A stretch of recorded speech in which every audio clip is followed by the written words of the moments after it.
1절 2절의 말씀입니다. 로마서 12장 1절에서 2절.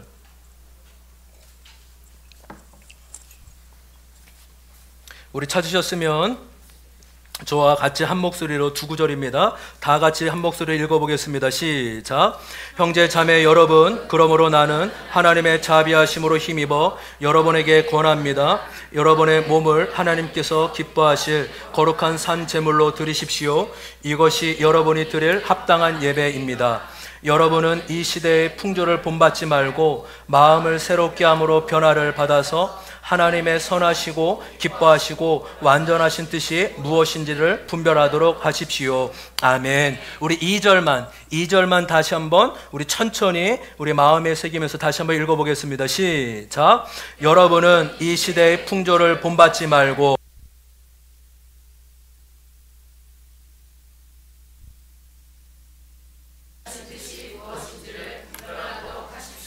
아멘. 여러분, 우리는 지난 몇 주 동안 우리의 마음에 대한 말씀을 함께 나눴습니다. 지난 4주 동안 마음 시리즈 설교를 오늘 말씀으로 정리하고 다음 주일부터는 은혜 시리즈에 대한 말씀을 나누려고 합니다. 여러분, 성경은 우리에게 말씀해 줍니다. 마음을 새롭게 함으로 변화를 받아라. 한번 따라 볼까요? 마음을 새롭게 함으로 변화를 받아라.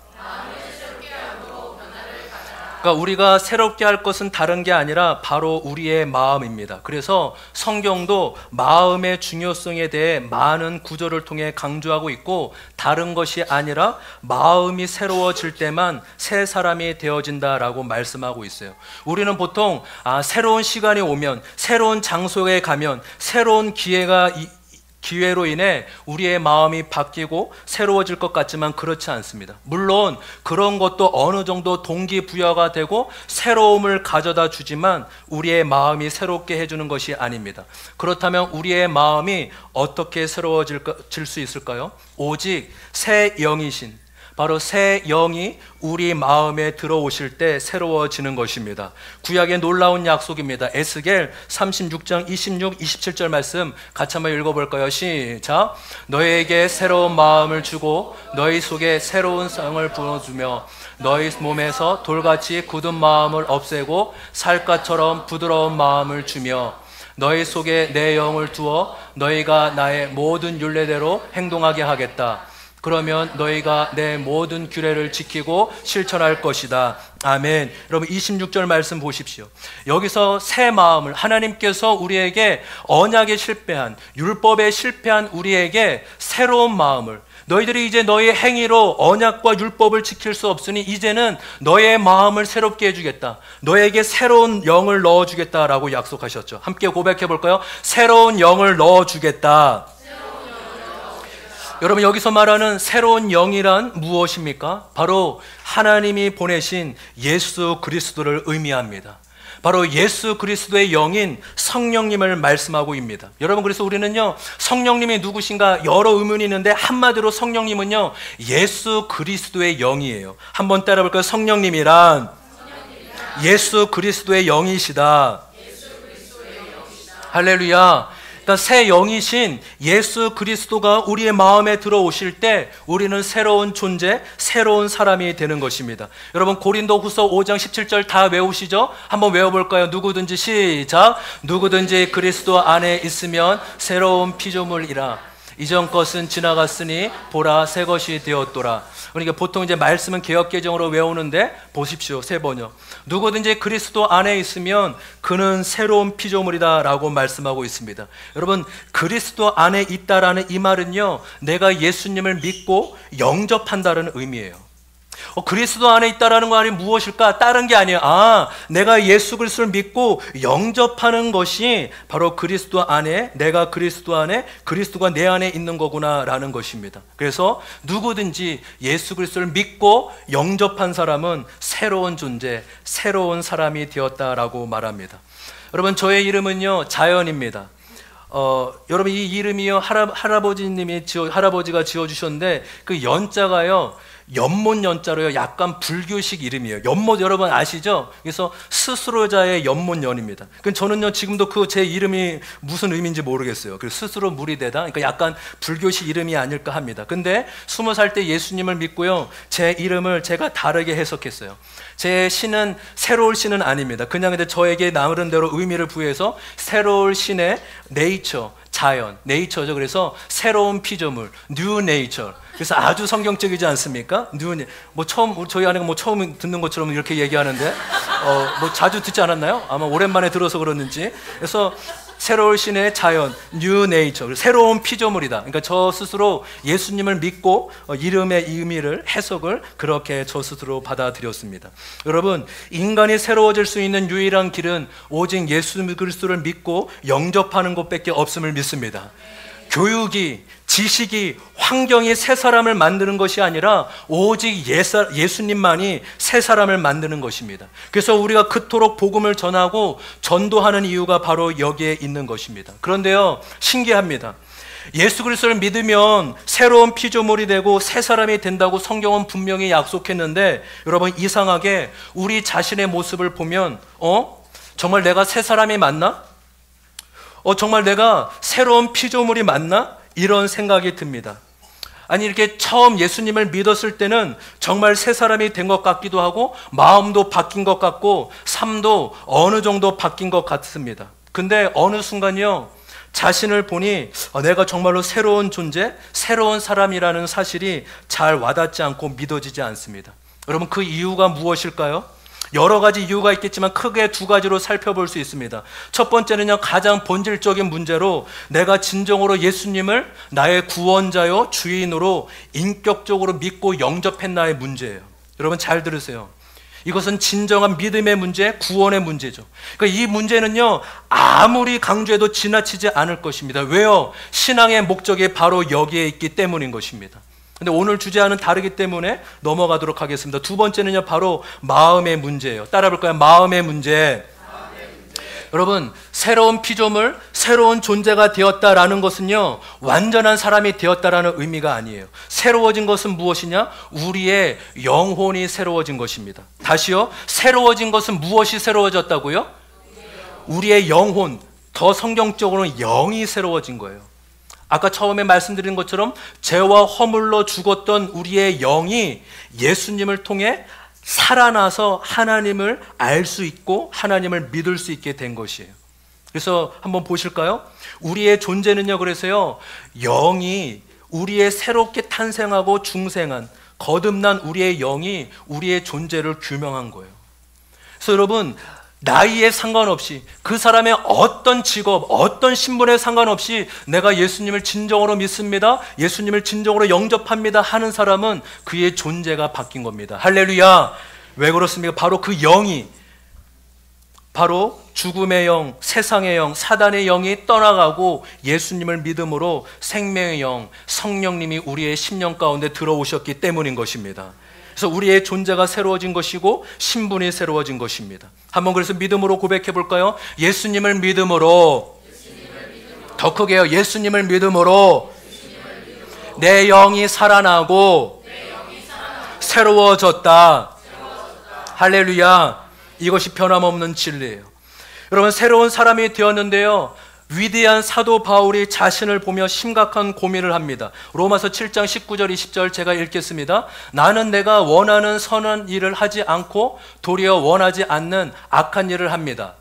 내가 해서는 안 되는 것을 하면 그것을 하는 것은 내가 아니라 내 속에 자리를 잡고 있는 죄입니다. 여러분 19절 보세요. 지금 가장 복음의 위대한 사도인 바울이요, 내 안에 선한 일을 하기를 원하는데 내 속에 자리 잡고 있는, 내 속에 자리 잡고 있는 죄가 악한 일을 하고 있다라고 말해요. 여러분 무엇이에요? 쉽게 말해요, 자신의 마음 안에 두 마음이 있다라는 거예요. 어떤 마음이요? 하나는 하나님을 즐거워하고 하나님을 따르는 마음이에요. 또 하나는 죄를 사랑하고 육신을 따르려는 마음입니다. 여러분 잘 들으십시오.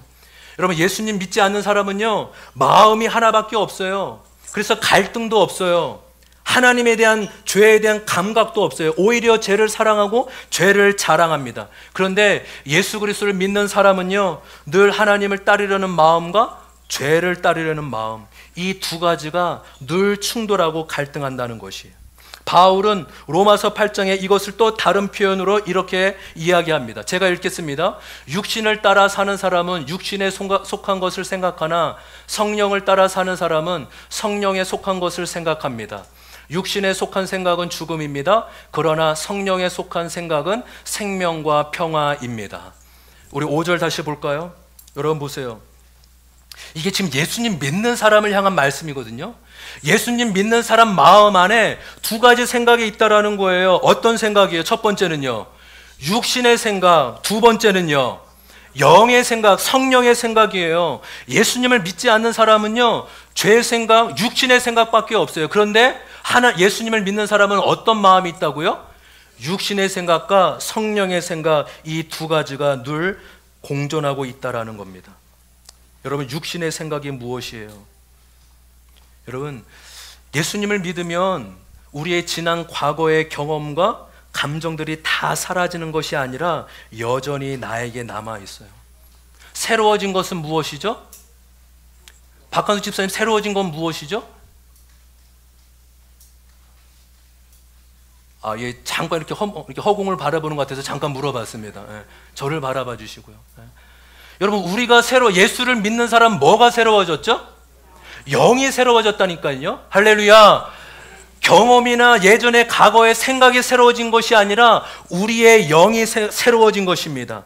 새로워진 것은 나의 영이지 과거의 나의 경험과 생각조차 다 새롭게 새로워진 것은 아닙니다. 그래서 바울은 이렇게 고백합니다. 로마서 7장 23절 24절 다 같이 읽어보겠습니다. 시작. 내 지체에는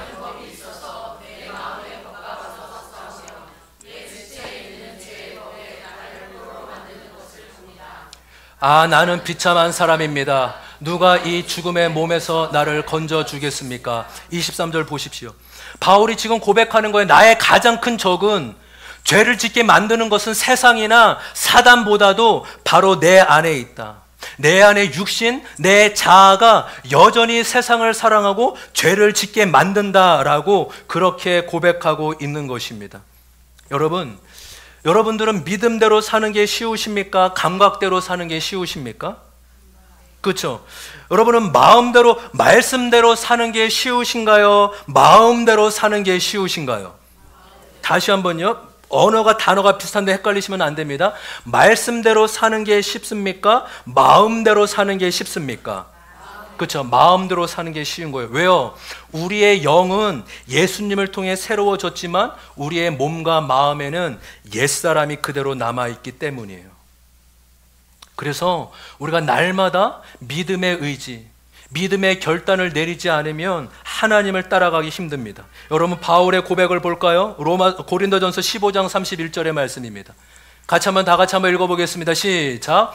형제 자매 여러분, 나는 감히 선언합니다. 나는 날마다 죽습니다. 이것은 우리 주 예수 그리스도께서 여러분에게 하신 그 일로 내가 여러분을 자랑스럽게 여기는 것만큼이나 확실한 것입니다. 아멘. 할렐루야. 여러분, 이 말씀을 잘 보십시오. 수동형입니까? 나는 날마다 죽어집니다. 나는 날마다 죽어졌습니다. 입니까? 아니면 나는 날마다 죽습니다. 나는 날마다 죽기를 소망합니까? 라고 믿음의 고백입니까? 다시요. 나는 날마다 죽어집니다. 라는 수동형이에요. 아니면 나는 날마다 죽길 원합니다. 죽기를 소망합니다. 라는 현재형과 미래형입니까? 현재형이죠.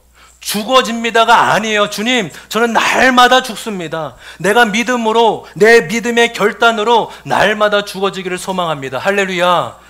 저는 우리 귀한 믿음의 성도님들이요, 주일만 지키는 성도님이 아니라 매일 삶 가운데 말씀과 성령으로 자신의 모습을 보는 은혜가 있기를 소망합니다.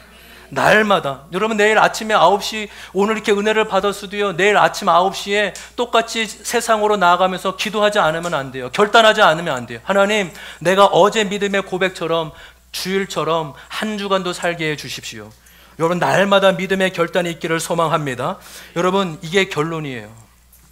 이게 말씀, 성경의 진리입니다. 여러분, 한국교회가 이 결론은 너무나 잘 알고 선명하게 선포하여 왔습니다. 그런데 한 가지 아쉬운 건요, 그 방향과 과정이 조금은 소홀히 여긴 것 같아요. 최고의 정답 맞아요. 복음은 있어요. 말씀은 있어요. 그러나 그 말씀을 받는 인간의 이해, 마음에 대한 이해가 조금은 부족하지 않나라는 마음이 있습니다. 여러분, 우리가 지금 큐티인을 통하여서 계속 민수기의 말씀을 묵상하고 있습니다. 여러분, 묵상 잘하고 계십니까? 잘하고 계십니까? 여러분, 새벽 설교 10분, 또 출근하면서 아침 식사하면서 말씀을 도전을 받고 또 개인 큐티를 하시기를 바랍니다. 하나님께서 이스라엘 백성에게 주시기로 약속한 땅 가나안 땅에 출애굽 1세대들 20세가 넘는 모든 성인들은 다 죽고 들어가지 못했습니다.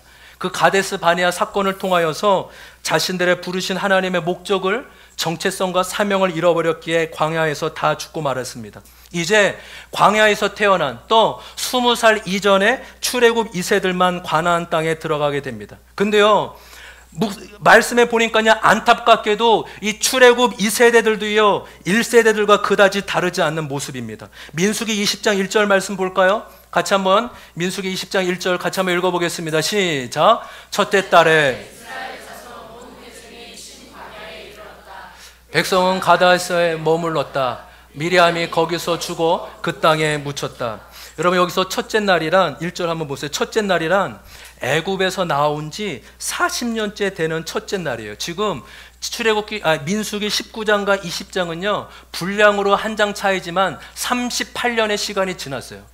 그래서 지금 이제 1세대들, 출애굽 1세대들은 다 죽었구나. 이제 출애굽 2세대들, 이제 광야에서 태어난 출애굽 2세대들 이야기구나 라는 거예요. 이해되시죠, 여러분? 근데 여러분, 그들의 모습이 어떠합니까? 2절부터 5절 제가 읽겠습니다.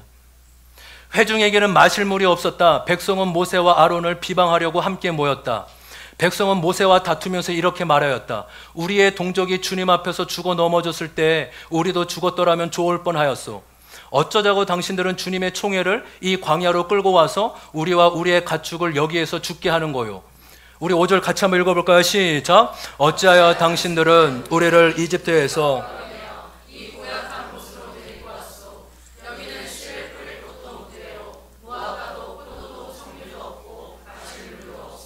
여러분, 1세대들이 하나님을 신뢰하지 못하고 원망과 불평하다가 다 죽음을 당했는데 2세대들도 지금 똑같은 거예요.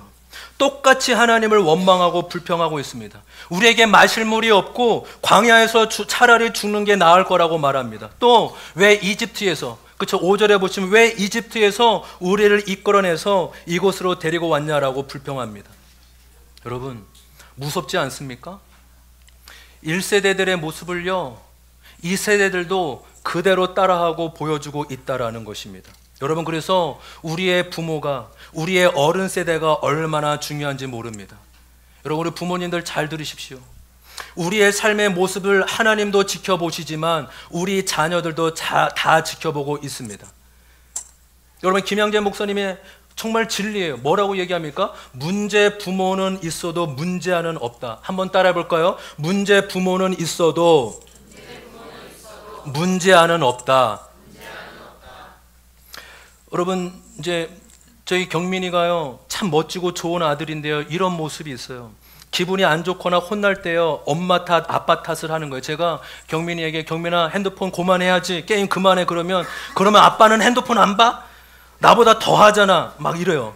또 엄마한테 꾸중을 들으면 엄마가 나 안 챙겨줘서 그래, 엄마 탓을 하고 엄마 때문에 그런 거잖아. 계속 엄마 핑계, 엄마 탓을 합니다. 그래서 얘는 왜 잘못을 인정하지 안 하고 엄마 탓을 하고 아빠 탓을 할까 했는데 어느 순간 딱 떠오른 게 있었습니다. 내가 아내 탓하는 것을 많이 봤구나.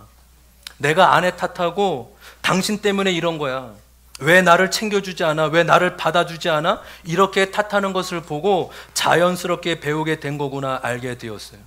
제가요 남은 그렇게 많이 탓하지 않습니다. 근데 아내는 엄청 탓해요. 왜 그런가 하니까 제가 아내를 엄청 사랑하는 것 같아요. 농담입니다. 그러니까 아내가 너무 크게 자리 잡고, 그러니까 아내에 대한 기대치, 그러니까 엄마에게 받지 못한 것을 아내에게 받고 싶어서 그런지, 그러니까 모든 일이 있으면 다 당신 탓이다, 당신이 이렇다. 근데 최근에 알게 된 거야. 아, 내가 아내를 탓하고 아내에게 원인을 돌리고 있구나. 그래서 이거 깨닫고 나서요, 많이 내려놓으려고 하고 있어요. 아, 이 책임은 아내 책임이 아니라 내 책임이구나. 여러분, 적용 질문 한번 해볼까요? 다 같이 한번 읽어보겠습니다. 시작. 나는 나의 자녀들에게 내 자녀가 나의 안 좋은 모습을 보고 닮아간 적은 무엇인가요? 또한 그 영향력이 없애기 위해 내가 힘써야 할 것은 무엇인가요? 여러분 한번 생각해 보십시오. 여러분의 안 좋은 모습, 하나님으로부터 하지 않는 모습 중에 자녀가 그대로 닮아가고 그대로 행하고 있는 것이 무엇입니까? 그것은 어쩌면 자녀의 책임이 아니라 내 책임이다라고 주님이 말씀하십니다. 여러분, 참 신기합니다. 이스라엘 백성은 왜 그렇게 모세를 불평하고 하나님을 원망할까요? 수많은 기적과 은혜를 경험하였음에도 왜 그런 모습을 보였을까요? 원망과 불평의 이유가요, 세 가지가 있습니다. 첫 번째는요, 부족하다고 여기기 때문이에요. 따라해 볼까요? 부족하다고 여기기 때문이다. 여러분, 광야는요, 넘겨주세요. 광야는 힘들고 외로운 것이에요. 그래서 광야는요, 내 마음대로 되어지지 않습니다. 그래서 불평과 불만의 원인은요, 부족함에 있어요. 부족하다고 여기면요, 불편하고, 불편하면 불만과 원망을 가지게 됩니다. 그러니까 왜 그것이 주어지지 않냐며 사람과 하나님을 원망합니다. 그래서 끊임없이 불평이 생깁니다. 왜요? 다 채워지지 않고 삶 가운데 늘 뭐가 없기 때문에, 없을 때가 있기 때문입니다. 여러분, 그러나 아십니까? 우리의 삶에 실제적인 삶의 부족함이 없으면 우리는 하나님을 찾지 않을 수 있지 몰라요. 다 채워지지 않으니까 하나님을 찾고 하나님께 감사하며 나아가는 것입니다. 할렐루야. 저는요, 기업의 CEO나 뭐 강남에 뭐 빌딩 수십 개 가진 사람들 보면 부럽기도 하지만 그것보다 그거를 가짐에도 예수를 믿는 사람이 참 대단하다고 생각해요. 저는 그렇게 재산이 많고 그렇게 성공의 가도를 달리면 부러울 게 없으면 신앙이 없을 것 같아요.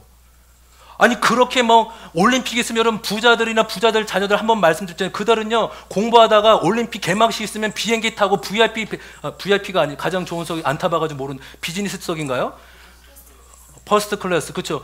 한 번 1,000만 원 비행기 티켓 가고 한다니까요. 여러분, 그들이 뭐가 부족해요? 근데 저는요, 그만한 믿음이 없을 거예요. 근데 여러분, 그러니까 CEO나 대형교회 목사님들 욕하지 마십시오. 여러분, 대형교회 목사님들 뭐 체어맨 이런 거 탄다고 욕하지 마십시오. 속으로 욕해도 돼요. 속으로. 뭐 저는 그럴 능력도 그렇게 안 하겠지만, 여러분 그 정도 명예인데도 그런 거 안 하면 뭘로? 그냥 여러분, 이거는 본질적인 게 아니기 때문에, 그런 거 이렇게 욕하고 뭐 비판하는 사람 좀 답답해서 그래. 그건 기본적인 문제거든요. 탈 수도 있고 안 탈고 있는데, 대형교회 목사님 뭐 그랜저를 타고 뭐예요? 벤츠 이런 거 타는데 탈 수도 있고 안 탈 수도 있잖아요. 안 타야 됩니까? 그러니까 지금 요점이 뭐예요? 오히려 그러니까 부족함이 없는데 하나님 믿는 사람이 참 귀하다는 거 아닙니까? 근데 우리는 어쩌면 그런 믿음이 없을 수 있게, 어쩌면 부족함을 통해서 하나님 앞에 나아갈 수 있는 은혜를 우리 가운데 주신 걸 수도 있다, 그렇게 말씀드리는 것입니다. 두 번째로, 백성들이 수없이 많은 불평과 불만을 가진 것이 무엇입니까? 내 삶이 내가 원하는 방식대로 되지 않기에 그런 거예요. 인생의 삶이 내가 정해놓은 방식대로 가지 않고 다른 방식으로 진행이 될 때 원망이 생깁니다. 내 마음으로 되지 않으니까 불평과 원망이 생기는 겁니다. 내 인생이니 내 마음대로 내 뜻대로 돼야 되는데 그러지 않으니 계속 불평하는 겁니다. 여러분, 근데 아십니까? 하나님을 믿는 사람은 하나님이 그 사람의 인생을 가꾸어 가십니다. 그래서 하나님이 믿는 사람은요, 자신의 인생이 자기 마음대로 안 돼요. 그게 은혜예요. 세 번째, 해석의 왜곡성을 가지고 있기 때문이에요. 한번 따라 볼까요? 해석의 왜곡성을 가지고 있기 때문이다. 여러분, 뭘 해도 불평과 원망하는 사람의 특징 뭔지 아세요? 우리 친구들도 잘 들으세요. 우리 친구 중에도 뭘 해도 불평이에요. 학교가 이렇다, 부모님이 이렇다, 뭘 해도 이렇다. 여러분, 늘 불평과 불만이 있는 사람은요, 그 안에요, 해석의 왜곡성을 갖고 있는 거예요. 그냥 있는 그대로 해석하는 게 아니라 왜곡해서 해석을 하는 거예요. 뭘 잘해줘도, 뭘 해줘도, 아, 저 사람이 무슨 의도로 나한테 잘해줄까? 나한테 무엇을 바라길래 저렇게 하는 걸까라고 생각을 합니다. 여러분, 환경에 불평한 상황이 있어서가 아니라 이미 내 안에 왜곡되게 해석해서 늘 불평하고 원망하는 것입니다. 여러분, 그래서 불평과 원망은요, 영적인 병이에요. 잘 들으세요. 이 불평과 원망은요, 고쳐지기 힘들어요. 왜요? 내 안에 왜곡성이 있다는 걸 알아야 되는데 이걸 알기가 힘들거든요. 여러분, 그렇지만 내 안에 어쩌면 내가 해석을 잘못한 걸 수도 있겠구나 라고 인정하고 받아들일 때 불평과 원망을 고쳐나갈 수 있는 힘이 생길 줄 믿습니다. 여러분, 적용 질문 드리도록 할게요. 여러분은 내가 불평 원망하는 것이 무엇이에요? 이 세 가지 중에 크게 와닿는 것은 무엇입니까? 또한 내 안에 왜곡해서 해석한다는 것을 인정하십니까? 내가 왜곡해서 해석하는 것은 무엇입니까? 여러분, 결국요, 문제는요, 외부에 있는 것이 아니라 내 마음에 있는 것이에요. 한번 따라해 볼까요? 문제는 더 크게 문제는 외부에 있는 게 아니라 내 마음에 있는 것이다. 여러분, 핵심은요, 외부에서 요인을 찾는 게 아니라 내부에서, 내 마음에서 요인을 찾는 것이에요. 지금 이스라엘 백성들이 하나님 이것도 없고 이것도 없습니다 하고 원망하고 불평하는 것이 아니라 지금 자신들이 무엇 때문에 하나님 앞에 그렇게 나가는지 자신을 먼저 살펴봐야 했습니다. 아, 내가 부족하다고 여기는 것이 무엇인지, 또 내가 원하는 대로 되지 않는 것이 무엇인지, 아니면 해석의 왜곡성을 가지고 있는 것이 무엇인지 자신의 마음을 먼저 들여다보고 살펴야만 했는 것입니다. 여러분, 그래서요, 성경에서 주목하고 있는 것은 우리의 마음입니다. 할렐루야. 하나님은 언제나 우리의 마음에 주목하고 계심을 믿습니다. 여러분, 그래서 성경에서 말하는 변화는요, 물론 행동의 변화도 있어요. 그러나 진정한 변화는 마음과 생각의 변화임을 믿습니다. 할렐루야. 한번 고백해 볼까요? 마음과 생각의 변화. 여러분, 잘 들으세요. 여러분, 저와 여러분은 날마다 회개에 힘써야 될 줄 믿습니다. 우리는 회개하라고 하면 행동으로만 생각해요. 아, 나 오늘 거짓말 하지 않았어. 나 오늘 야한 거 안 봤어. 나 이번에 욕하지 않았어. 나 이번에 죄 짓지 않았어. 아니요, 행동의 수정도 있지만 결국 마음에, 우리의 마음에 대해서 말씀해주고 있는 것입니다. 여러분, 우리 마음에 하나님보다 더 의지하고 사랑하는 게 얼마나 많아요. 여러분, 내 마음에 하나님보다 더 높게 자리 잡고 있는 게 얼마나 많습니까? 여러분, 내 삶에 하나님 말씀보다 더 크게 영향을 미치고 있는 내 경험과 생각들이 얼마나 많습니까? 여러분, 잘 들으십시오. 회개는요, 후회하고 안 하는 것이 아니에요. 회개는 마음의 변화이고 생각의 변화입니다. 회개는요, 그 죄를 미워하는 마음이 생기는 거예요. 다시요, 회개는요, 아, 나 그거 괜히 했어. 아, 나 그거 안 해야 되는데, 그런 것이 아니라 그 죄를 미워하는 마음으로 돌이키는 것입니다. 할렐루야. 그 마음에 생기고 그 죄를 슬퍼하며 그 행동으로부터 수정하고 고쳐 나가는 것이에요. 그래서 언제나 회개는 마음과 생각의 변화로부터 시작되는 것입니다. 여러분, 이 그림을 보실까요? 너무나 중요한 그림이에요. 많은 사람들은 겉으로 드러난 행동만을 중요시 여깁니다. 죄의 결과인 행동만을 제거하려고 하는데, 여러분, 가지치기예요. 그러면 다시 재발이 돼요. 죄의 행동은 결국 행동이 아니라 뭐에 주목해야 될까요? 바로 가장 밑에 있는 이 뿌리, 이 바로 육신의 생각을 찾고 이것을 알아가고 받아들여져야 돼요. 이 육신의 생각이 뿌리 뽑히고 바꿔야지만 행동도 달라지고 변화도 달라지게 되는 것입니다. 그래서 여러분, 뿌리가 중요한 것이에요. 여러분, 이 그림은요, 아주 회복사역의 가장 FM에 되는 여러 가지로 표시할지만 저는 이게 가장 성경적이라고 생각해요. 왜요? 성경은 열매와 나무에 대해서 말씀하고 있거든요. 사람이 마음에 들어가면 영을 심으면 영의 열매, 성령의 열매. 제가 이제 성령의 나무는 준비 안 했는데 성령의 열매를 맺고 마음에 육신을 심으면 육신의 열매를 맺는다라고 성경이 이야기하고 있습니다. 그래서 성령의 열매와 육신의 열매로 성경은 말해주고 있습니다. 어떻게 따라요? 그 마음에 무엇을 심느냐에 따라, 영을 심느냐 육을 심느냐에 따라 그대로 열매 맺게 된다라는 것입니다. 여러분, 그래서요, 행동 밑에 뭐가 있어요? 행동 밑에 뭐가 있죠? 네? 감정이 있잖아요. 그렇죠? 감정 밑에는 뭐가 있어요? 그렇죠? 기억이 있고 바로 그 깊은 곳에 뿌리가 있습니다. 그러니까 지금 이제 시간 때문에 길게 못하고 핵심만 정리하게. 여러분, 이 육신의 생각이 어떤 걸까요? 깊은 곳 안에 숨겨져 있기 때문에 이제 좀 이따 이것을 어떻게 나아가야 되는지 간단하게 말씀드리고 마치려고 합니다. 육신의 생각은 이런 거예요. 아, 내 삶은 내가 책임져야 돼. 아, 나는 잘해야 인정받을 수 있어. 아, 힘을 얻기 위해 성공하고 돈이 있어야 돼. 아, 하나님도 내가 잘해야만 받아주실 거야. 그러니까 하나님으로부터 오지 않은 생각이에요. 여기 말하는 잘못된 가치관, 세상의 가치관과 자신의 자라온 경험을 통해 갖게 된 나의 생각과 신념인 것입니다. 여러분, 이것을 뽑아야지, 이것을 회개하고 돌이켜야지 우리가 날마다 새 사람으로, 믿음의 사람으로 살아갈 수 있음을 믿습니다. 근데 여러분, 이것을 깨닫고 뽑아내는 게 쉽지가 않아요. 왜요? 이것이 마음속 깊은 곳에 숨겨져 있기 때문이에요. 이것이 오히려 무의식 가운데 깊은 곳에, 왜요? 자신의 더러운 모습, 어두운 모습을 드러내기 쉽지 않게 사람은 가장 냄새나고 더러운 것을 자신의 마음속 깊은 곳에 숨겨두고 꽁꽁 숨겨두기 때문에 이것을 발견하고 깨닫기가 쉽지 않더라고요. 그러나 이것을 발견하고 인정할 때 진정한 새 사람으로, 믿음으로 살아가게 될 줄 믿습니다. 그럼 마지막으로 이것을 어떻게 깨닫고 회개하며 돌이킬 수 있는지, 새 사람으로 살아갈 수 있는지 세 가지만 살펴보도록 하겠습니다. 첫 번째는 주어진 사건을 통해입니다. 한번 따라 볼까요? 주어진 사건을 통해.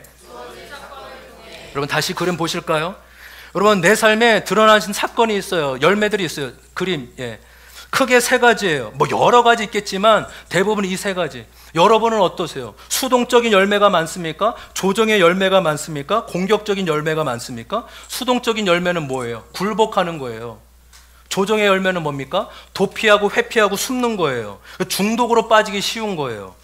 공격적인 열매는 뭐예요? 반격이에요, 반격. 여러분, 저의 삶은요, 회피와 중독으로 저 가운데 도피의 삶으로 많이 나타나는 경향이 있어요. 그리고 제 아내는요, 반격하는 거로 많은 열매와 경향이 있습니다. 저희 장인 어른이요, 자수성가한 분입니다. 엄청 힘이 세고 강하신 분이에요. 그래서 어렸을 때부터 저희 장녀, 이 사남매인 장녀 아내가 아버지와 그 동생과 엄마를 보호하지 않으면 집안이 힘들기 때문에 엄마와 자녀들, 동생들을 보호했기 때문에 이런 경향과 열매를 맺게 되었습니다. 여러분, 이 열매 안에는요, 그래서 이런 핵심적인 감정이 있어요. 제 안에는요, 깊은 곳 안에, 뭐 여러분, 저는 말은 쉽지만 굉장히 이게 할렐루야. 그러니까 우리 성도님은 복받은 성도님이 할렐루야. 좀 그렇게 여겨주십시오. 그러니까 이게 막 어디서, 교만하면 안 됩니다. 할렐루야. 교만하지도 않아요. 뭐 제가 보세요. 제 안에는 깊은 곳 안에 두려움이 있어요. 이 핵심적인 감정이에요. 여러 감정 중에. 근데 우리 교회는요, 이 둘 중에 하나예요. 두려움, 회피하는 사람, 이분들, 분노하는 분들, 이분들. 교회는 이렇게 해야 됩니다. 목사님은 이렇게 해야 됩니다. 여러분. 근데 이런 감정이 왜 그렇게 생기냐면 바로 여기서부터예요. 저의 두려움과 수치 말씀드렸잖아요. 엄마로부터 사랑이 오지 않으니 나는 사랑받지 않고 사랑하지 않을 거야. 저희 아내는 어렸을 때 7살부터 내가 가정을 책임져야 돼. 내가 무너지면 우리 가정은 무너져. 자신의 열심, 자신의 의지로 살아왔어요. 여러분, 이거를요, 그래서 첫 번째가 무엇이에요? 주어진 상황과 사건을 통해 자신을 계속 살펴보셔야 돼요. 여러분, 이게 쉬울까요? 어려울까요? 어렵다니까요. 그래서 여러분, 목장의 도우심을 받으셔야 돼요. 여러분, 이 마음과 생각을 깨닫기 쉽지 않기 때문에 목장에서 삶을 나누고 마음을 나누십시오. 할렐루야. 같이 한번 고백해볼까요? 마음을 나눠라. 더 크게 마음을 나눠라. 드러난 문제, 어떤 불평에 집중하지 말고 내 마음이 왜 그런지 마음을 나누셔야 돼요. 여러분, 1:1 상담도요, 효과가 있는데 내 이야기를 들어주는 4명, 5명, 6명, 여러분 그 얘기를 들어주고 있다는 사람이요, 얼마나 큰 힘인지 몰라요. 돈 주고 해야 되는데 공짜로 하니까 여러분 얼마나 그 놀라운 회복이라니까. 아무것도 아니지만요, 그런 시간이 수년, 수십 년이 되면 내 안에 하나님의 형상으로 닮아가고 변화되는, 나도 모르는 변화되는 놀라운 은혜가 임하게 되는 것입니다. 할렐루야.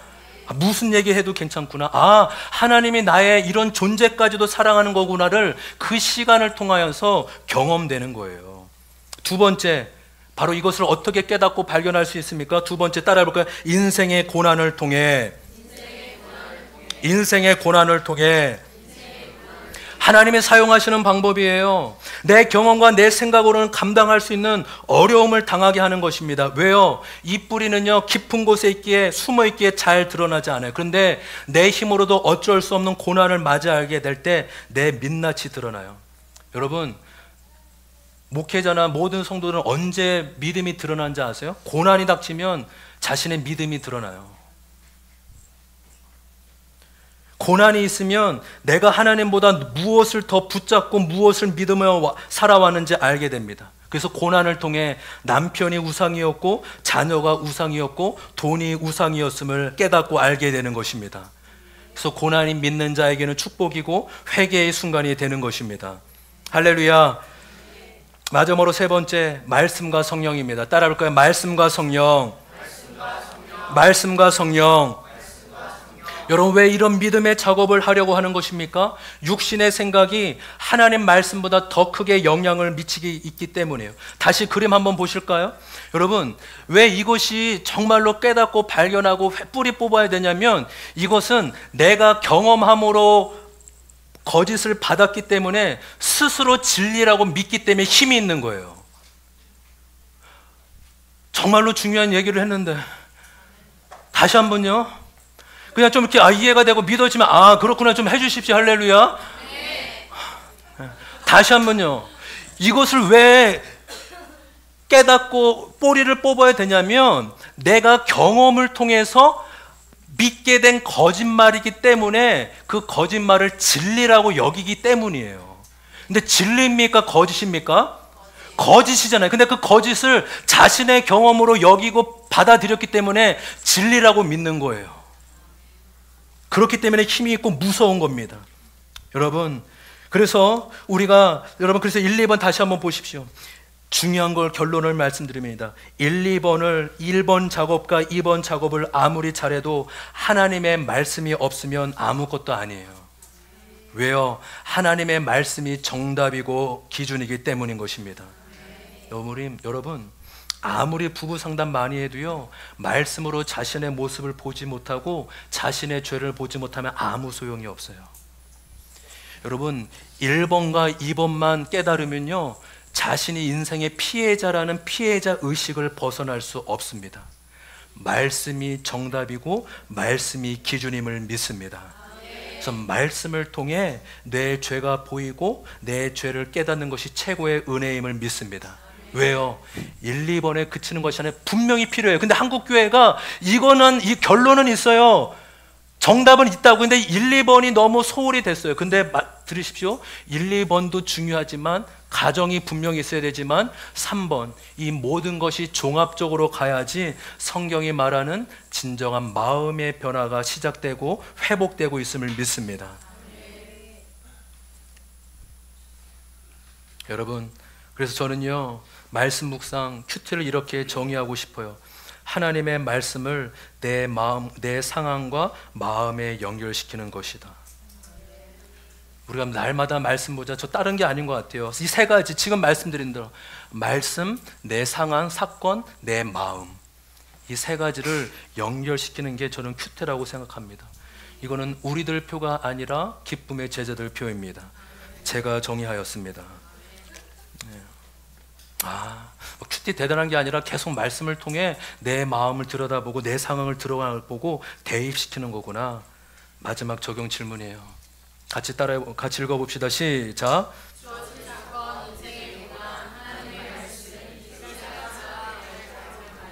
내 안에 거짓말이 뽑히고 진리가 심겨지기 위해 더욱 필요하고 힘써야 될 것은 무엇인가요? 여러분, 세 가지 현재 주어진 사건. 그래서 여러분, 부부간에 끊임없이 갈등과 고난이 있어요. 하나님의 가장 자극적인 문제, 부부 문제, 자녀 문제, 재정 문제, 그리고 두 번째 인생의 고난, 하나님의 말씀. 이 세 가지가 언제나 함께 가야 될 줄 믿습니다. 이제 5주간의 마음 시리즈 설교를 마치려고 합니다. 여러분, 날마다 마음을 새롭게 함으로 변화를 받으시길 바랍니다. 문제의 요인을 밖에서 찾지 말고 내 안에서 찾기를 바랍니다.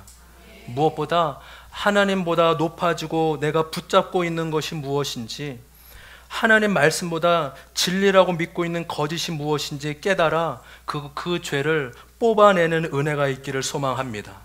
그게 회개고 그게 믿음이에요.